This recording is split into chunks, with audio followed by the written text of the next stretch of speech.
দর্শকপ্রিয় জননন্দিত কুমিল্লা ১০ আসনের সাবেক সংসদ সদস্য জননেতা জনাব আলহাজ আব্দুল গফুর ভূঁইয়া নাঙ্গলকোটবাসী সহ দেশ বিদেশে অবস্থানরত সকল ভাই বন্ধু শুভাকাঙ্ক্ষী ও নেতাকর্মীদের পবিত্র ঈদুল আজহার শুভেচ্ছা ও প্রাণঢালা অভিনন্দন জানিয়েছেন। আসসালামু আলাইকুম প্রিয় নাঙ্গলকোটবাসী ভাই ও বোনেরা, সবাইকে ঈদুল আজহার শুভেচ্ছা।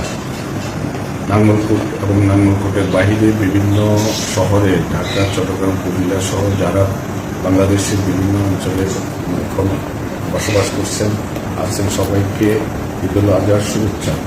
দেশের বাইরে মধ্যপ্রাচ্য, ইউরোপ, আমেরিকা, সাউথ আফ্রিকা সহ বিভিন্ন দেশে যারা অবস্থান করছেন সবাইকে ঈদুল আজহার শুভেচ্ছা ও অভিনন্দন।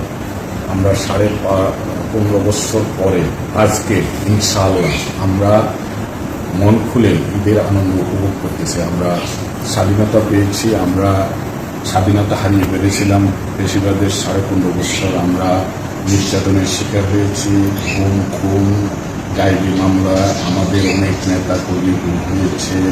একটি উপজেলার হেডকোয়ার্টারে, ইউনিয়ন হেডকোয়ার্টারে মেয়েরা যেন আইটি ট্রেনিং নিয়ে ঘরে বসে তাদের স্বকর্মসংস্থানের অবস্থা পায়, সেই ব্যবস্থা ইনশাল্লাহ নিশ্চিত করব।